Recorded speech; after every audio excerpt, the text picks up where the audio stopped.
Okay, Mark, continuing with the Twitter questions for part 2. What form book software do you use?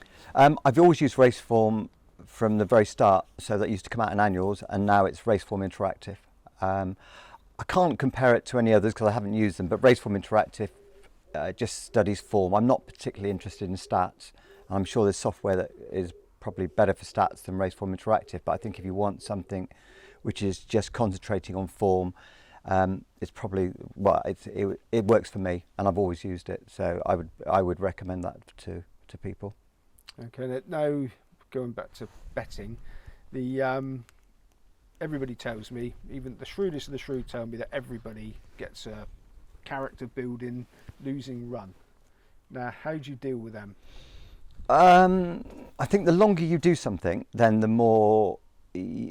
So like anything in life, that if you go through a hard time, once you've dealt with it once, then when you have to go through it again, it's a little bit easier. But I think the best way to deal with it for me is I know when I'm playing with an edge, and in a race. So if I bet in a race where I think the 4-to-1 shot should be 8-to-1, well, 4-to-1 is 20%, 8-to-1 is 11%, so that gives me a 9% edge. And say I've got another 6-to-1 shot that I feel is underpriced. If those two horses underperform the market expectations, regardless of whether I've won or lost, I know I've played with the terms in my favour. And that's really all I'm trying to do. You don't know which horses are going to win and which horses are going to lose. So it's really a case of betting with the odds in your favour and just keep on repeating that. And that helps you through the losing runs. Worse is if I was betting for the wrong reasons. I might even be getting positive results. But if I was betting for the wrong reasons, then that would be pretty scary, because then that, whether I'm winning or whether I'm losing, that's going to continue. But if you play with the odds in your favour, eventually it will turn. I think the key is to not change anything when you're having losing runs. You obviously don't, well, I certainly don't enjoy my work anywhere near as much. There can be a sort of subconscious feeling that any work you're putting in is going to be wasted because you're going to carry on losing. But every poor run I've ever had, and I've had plenty, it has always turned. And I've never changed anything. I've just tried to work harder. Okay, now it's easy for you to say because you're a long-standing, successful professional punter for 30 odd years, so you're confident in your own ability. About somebody that is sort of fairly recently got into it, has had some good success, and all of a sudden they're going through how did you deal with it in your early days? Would you be looking at what you're doing, or would you be reducing your stakes or anything like that for somebody that's not got the self-confidence that you have because they've only been doing it for a few years? Well, I think back then, so I didn't really appreciate what it was to play with the odds in my favour. So when I analysed a race, I was perhaps looking for a winner rather than looking for the horses I want to oppose. Now, and if anybody does it, if you think of a reason why, if someone bets in a race, they should be able to explain to a small child or a golden retriever in less than 1 minute why they're having a good bet. And if you can put that in, if you can explain why you're having the bet, and you can put those thoughts in your head why this is a good bet, then you can figure out afterwards, did you play for the right reasons, did you play for the wrong reasons? If you've played for the right reasons, you will be fine, for sure. If you play for the wrong reasons, then you won't be fine. Now, I guess out of every 100 bets I have, I actually get it wrong 20% of the time, but 80% of the time I probably get it right, and enough of those 80% win to make it profitable for me. So I would say just try to make sure that you understand why you're having the bet. If you don't understand why you're having the bet, how do you know whether you're on a lucky run or an unlucky run? You have no idea. So really, really helpful to explain why you're having the bet in your head. You don't have to explain it to anybody else, but figure out where your edge is in the bet. If you haven't got an edge, you are going to lose. Now, think about the average punter. They start with a betting bank over here, okay? And whatever betting bank they start with, they are going to end up at zero. That doesn't mean to say they're going to be out on the streets when it gets to zero, because they're going to presumably replenish that bank from other income. But if you don't play with the odds in your favour, you will have ups, you'll have downs, but the line is always going to end up at zero. It's not going to go in a linear fashion, but it'll end up there eventually. The opposite is true if you play with the odds in your favour. So you start here, You might go up and down, and you're going to go like that over a period of time. But again, it's going to be straight up. If you've got the odds in your favour, accept that there will always be down times, because there always will be. But the up times will always outweigh the down times. And that's really the difference. Again, the line isn't linear. If you play with the odds in your favour, you're not going to guarantee to win or start here and end up here in a straight line. It'll happen over a period of time, and there will be big dips. But you know, it's quite hard to explain what playing with the odds in your favour is.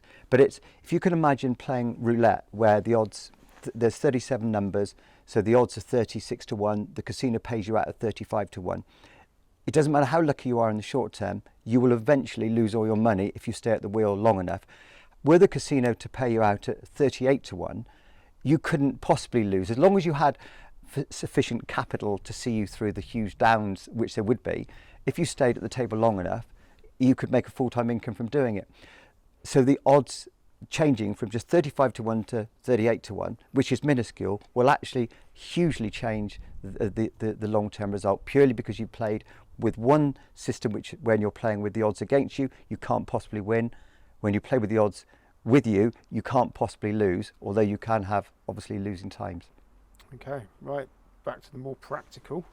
Trackers, do you use one? No, I don't use trackers. I tend to look at races just as an equation. So I've got 8 runners, and I want to look at those 8 runners compared to one another. I can understand why people do use trackers. Perhaps they haven't got sufficient time to look at all the form that they would have. But I sometimes think if you track horses, then that gives you perhaps something in your subconscious which makes you overly positive about that horse and doesn't let you look at other factors, i.e. what's it running against, what are the conditions, what's its price. So I've never used a tracker.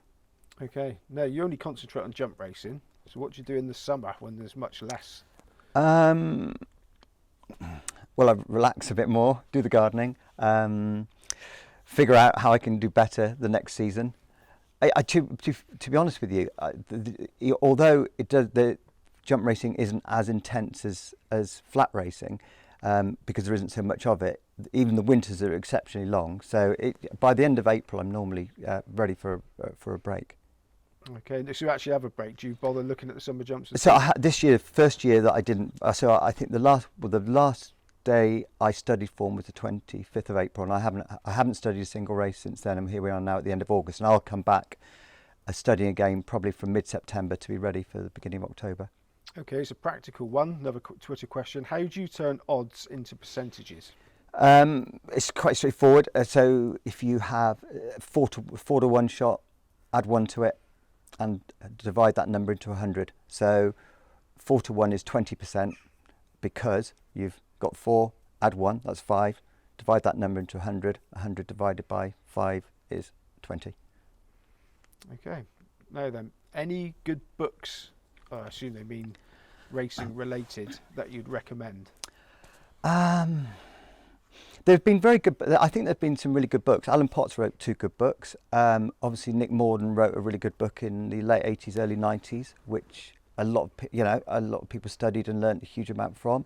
I thought Patrick Veitch's book 10 years ago, although he wasn't really going into specifics about how you could make it pay, even the 2 or 3 pages that he wrote towards the end of his book, I thought were just absolutely hit the nail on the head, which was basically saying, you have to play when you've got the value and you've got a little bit more information than everybody else. I don't really think there is one book that you could say, here's a manual for how to bet exactly the right way. And I would, I've tried to read every book that's ever been written, and whilst I might not figure that I agree with perhaps 95% of it, or haven't learnt anything new, then there might be 1% or 2% when you learn something that you can add. So everything's worth reading, but I wouldn't say that there's one particular book. But I would always be very careful that any book that sold this as something that's easy, I wouldn't, I would avoid those books, because it isn't easy. Okay, you're going to write one yourself? No. That's a quick answer. Right, this is another one. How important is value in your betting? It's everything. It is absolutely everything. It's a bit like I just can't figure why value doesn't get more written about, particularly in betting, than in every other aspect of life. Value is really important. I mean, if you had two garages, equidistant from your home, and you had to buy petrol, which one are you likely to go to? Where it's cheaper or more expensive? You're going to go to the one where it's cheaper. And value in betting means that if you can bet something at 4 to 1, if you bet something at 5 to 1 that should be 4 to 1, that's value. Some people think, well, it's 4 to 1, it's drifted to 5 to 1, and that reduces their confidence, where actually they're getting better value. It's a bit like the stock market. Many people underperform the stock market because they tend to buy in when things are getting expensive. So they watch the graph of the share going like that, and they buy in here because they believe that it's going to carry on forever. But they are better off by buying in when it's cheaper. It's the same with horses. You know, if I back something at 4 to 1, I need 20% of them to win, to make it pay. If I back it at 7 to 2, I need 22.5%. So the better value you're receiving, it does make a huge difference in the long term. You can't just bet horses blindly. Every horse has a percentage chance of winning. We can never know exactly. It's impossible. There isn't a formula that tells you this is the exact chance of the horse. But if you back horses beyond their prices, you'll do okay. And it's, if I set a figure for a horse, say I want to back it at 6 to 1, if it's 4 to 1, I won't back it. I'll watch it. I hope it wins, because it sort of proves that my opinion was right. I'm not going to be angry that I didn't bet it. And if it's 10 to 1, I'm going to bet it. If it's 16 to 1, I'm probably going to try and have a little bit more on. It's absolutely fundamental. I think it's, for people who genuinely want to make racing pay, I think value is, something that is under talked about and really should be talked about more, because it's so important. And just on that, so if you made a horse 6 to 1, it's 4 to 1, you didn't back it, it wins at 2 to 1. Now, have you made a rick? Probably. Thinking that it should have been a 6 to 1 chance? Yeah, I see that point. I probably have. Yeah, I probably have. Or there might be some information that I'm not aware of that's come to hand. You really have to keep on repeating the process, because, as I said earlier, I'm going to get it wrong at least 20% of the time. I get stuff wrong, and so in that situation, I'll try to learn why did I make it.